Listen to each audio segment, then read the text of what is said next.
What's happening, people? Dom here from Lensprotogo and Lens Rentals. Welcome back to the channel. So yes, this week's video is about matte boxes. I wanted to take a little time away from like camera reviews and lens tests, give some attention to a certain type of accessory that I feel like gets kind of taken for granted. Or maybe not taken for granted, but like if you do use one, you probably don't think maybe there's another one out there that could like mold into your like system of gear a little bit better, make that workflow a little cleaner. So that's what this video is all about.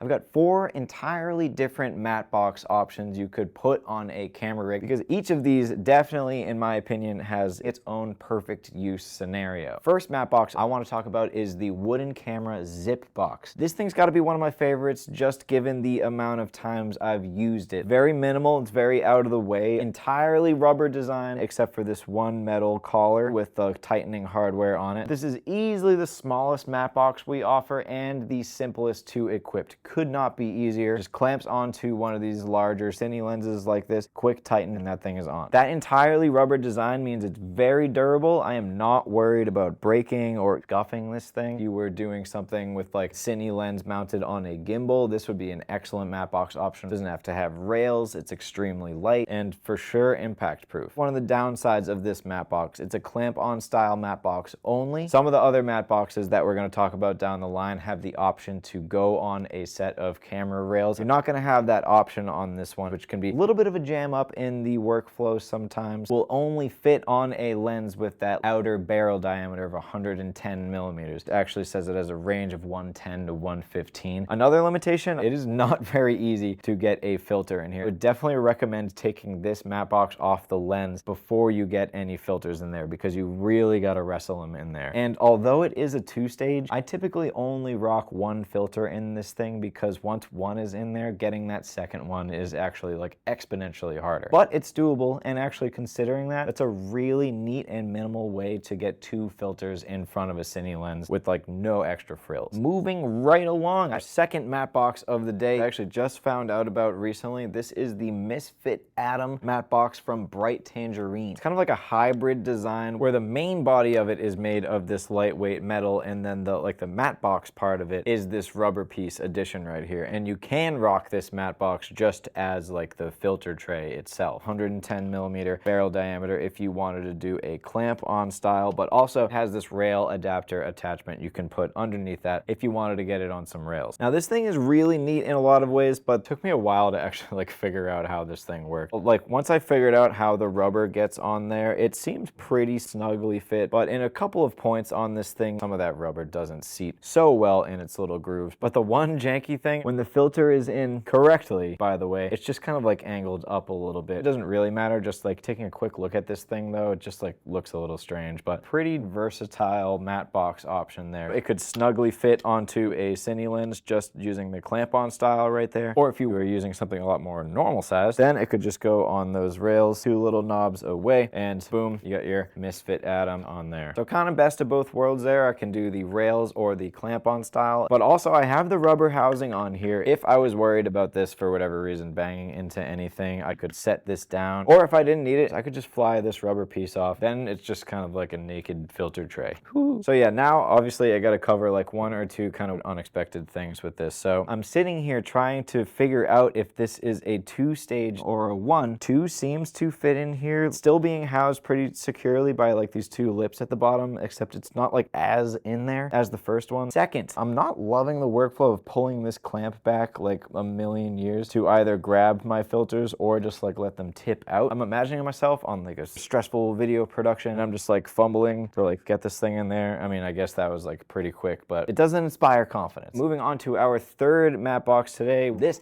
is the Tilta MB-T12. Just like the build slash like setup scenario of this thing happens to be my favorite. Going for like an ultra lightweight carbon fiber build with like the housing parts of it being like a composite metal, but overall very lightweight. amongst a lot of the other great stuff about this matte box that I want to get into, this is our first matte box that introduces the concept of filter trays. This workflow for getting NDs and effect filters into a matte box is easily the most professional. Having filters in these slide-in trays, absolutely the ideal way for getting filters in and out of a matte box. If you ever felt the need to label one of these, filter trays offer an awesome opportunity to label each one of those. Also keeps filters much cleaner and allows them to be cleaned more easily. This is also the only matte box option we're going to talk about today that has 3 filter trays. Maybe you needed 2 NDs and you wanted some Hollywood Pro Mist or something like that. 1, 2, 3 filters in this thing. This is another matte box where you have both of the attaching options. I could put the rails adapter on, but like I said, I specifically like this one for the clamp-on system that it's got going on. The kit is going to come with several different size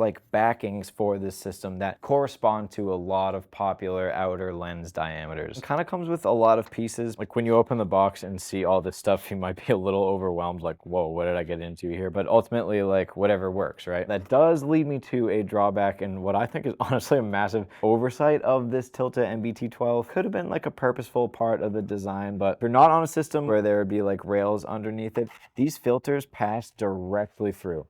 Like, there is supposed to be a little resistance that stops it in there, but it doesn't even find it all the time. And yeah, look at that.